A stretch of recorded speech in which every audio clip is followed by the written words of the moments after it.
Welcome, Transformer fans. My name is Composite Enerjoe, and today's review is on the Transformers Bumblebee, a movie, greatest hits, Target exclusive. Don't worry, I'll shorten the name later. Legends class Buzzsaw, and here he is. And before I go into further with this character, I gotta explain a couple of things, or a little bit of background. It's not what you think. Essentially, this figure came in a multi-pack with, I believe, two other similarly styled figures, which were, I believe they were called Frenzy and Howlback. And I believe he then came with a one-step Bumblebee, I think. I don't remember too much, but I know it was three of these guys, and I think one extra thing. If not, it was just the three of them by themselves, and I'm just confusing with something else. But yeah, so it's Buzzsaw, Frenzy, and Howlback, and each of them were repaints of Titan's Return Legends class figures. I believe in the order it was a Laserbeak for Buzzsaw. Then for Frenzy, it was Eject, I believe, and then Howlback was Ravage. But one extra step for Buzzsaw here is that then that Titan's Return Laserbeak was then a repaint of a Combiner Wars Buzzsaw. And I didn't know that. I was there when Combiner Wars was happening, and I do not remember seeing a Legend class Buzzsaw. Now, to be honest, I wasn't really after the Legend class, except for the ones that were associated with the Combiners. So I don't remember seeing a Buzzsaw, and if I did, maybe I confused it as a Titan's Return thing. Because apparently it came out in like one of the last waves of Legends class figures. So yeah, so here we have the greatest hits version of a Buzzsaw. And here he is in his alt mode, which is as you can see by the sticker, a cassette. But because it's a repaint, because the mold they're reusing the mold. Because they are reusing the mold from the Titan's Return and Combiner Wars figures, this is actually, if you notice by the details on this figure, is supposed to be a communicator. Or, if you can tell by the details, basically an early smartphone. This would be a touch screen. Here would be the home button. Here the volume controls. And even on the bottom, you have what looks to be what I'm going to assume is a headphone jack. And even if you look at the details here, these look like speakers. So yeah, this alt mode is not a cassette, even though I do appreciate them making that attempt, since Buzzsaw was one of Soundwave's cassettes back in the original Generation 1. So yeah, here he is in his alt mode, a cassette, a communicator cassette thing. Whatever, let's just call it a cassette from now on, because that's what the decal indicates. So yeah, here he is, alt mode. So let's get on with transformation, because honestly, this doesn't do anything else. It just sort of sits there. And it's compatible with another figure, which I'll get to later. So yeah, transformation. He's technically a triple changer, because he has a vehicle mode. Besides, if you're familiar with Buzzsaw, he has his beast mode. But he actually does have a vehicle mode, which to get to, you pull these out. You're basically going halfway into his beast mode. So fold these down, fold these up, then down. And then for this part, you fold like so. Fold like so. He's very easy to transform, like it's nothing really complicated. And then you bring down, and you fold down these wheels. And I wanted to show this because these wheels are here specifically for his vehicle mode. And here it is.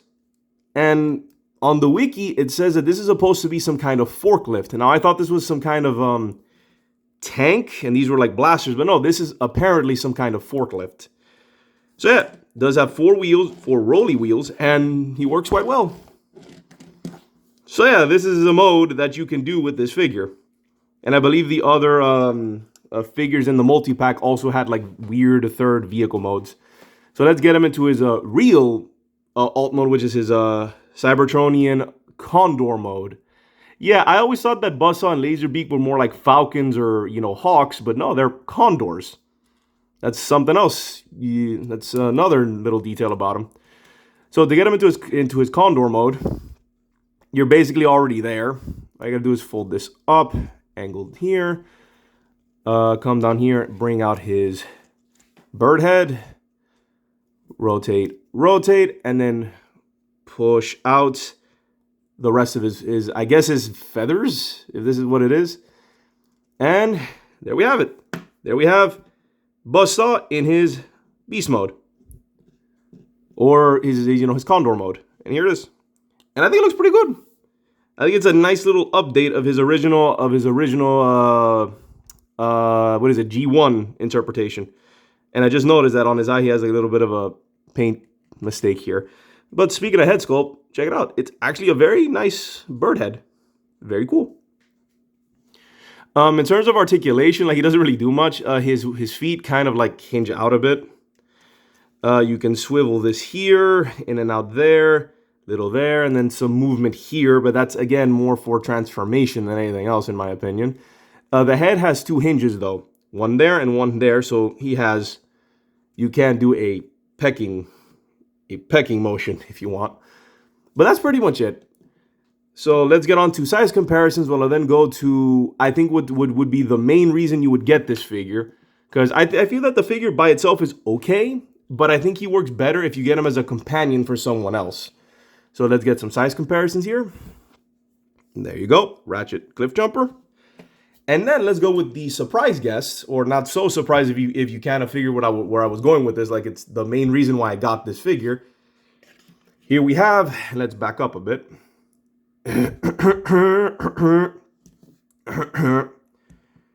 Here we have the Bumblebee movie Greatest Hits Leader Class Soundwave, who is also a Target exclusive. Well, when he was out.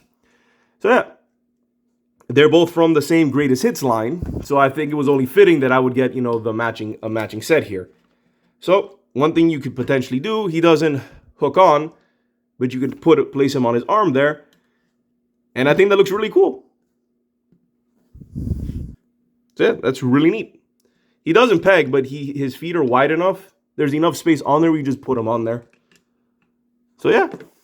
And I think if you do it like this, I think this little notch here could kind of hold it a little better. So yeah, pretty cool.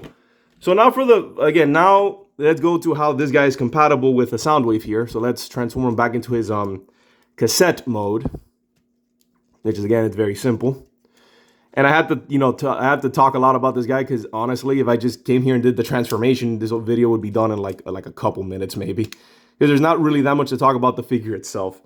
So here he is in his cassette mode. So we now can put him in Soundwave's chest. You press this button here, boom.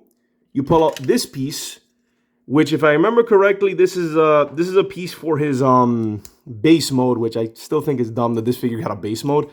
But that was Titan's Return, since this is in my opinion, a better repaint of the Titan's Return leader Soundwave. So there's a carryover. You can see it looks like a little remote. It's like cannons for his base mode. So I'm just gonna put this back here. Come on. All right, you want to do it the other way. There we go. I'll just clip it back there on his little handle. And then you just simply, it's like this is a little better. Slide him in. And done. Now he has one of his minions in there. You just pull it out. This in there's a little smoother. So yeah, very cool. That's a very cool feature, and I think that is the main reason why you would get this guy. I don't see why you would get any of these little communicator or cassette figures without the corresponding either Soundwave like I have, or even like the blaster that was also part of Titan's Return. But yeah, I'll say that overall, by himself, he's okay. As a companion, a companion to Soundwave, I think he's worth getting if you happen to already have the Soundwave. So yeah, pretty good, nice little piece there, and it works very well. I guess one small thing, and that's I would have liked if they maybe had made this a little smaller and changed this a bit so you can put multiple guys in here. I don't like that it's only just one, especially since as part of the Fall of Cybertron line, and I mean the video game, Fall of Cybertron toy line, they created a Soundwave and blaster, funny enough, that could fit multiples. I think it was up to 3 that you could put in the chest and pop them out. So I'm disappointed that this newer version didn't carry that over. So, and I felt like they could have easily done it by maybe altering this a bit and making these things smaller. Kind of like what they did in the later War for Cybertron series with the Micromasters, where they had like two for one pack. I feel like they could have carried that over and just made them a little smaller. Actually, now I think about it, I think they did. I never saw those Micromasters, which were the two small tapes, the two small cassettes. Never saw them. And I don't think I ever found a Soundwave either. I think they were always sold out wherever I went to. But ramblings aside, yeah, pretty good. So yeah, this has been my review of the Transformers. How do I shorten this? The Transformers Bumblebee Greatest Hits Legends Class Buzzsaw. And before signing off, here's my special person's Instagram. There's mine if you're curious. There's hers. And that's about it. So this is Composite Enerjoe signing off. Peace out and be safe.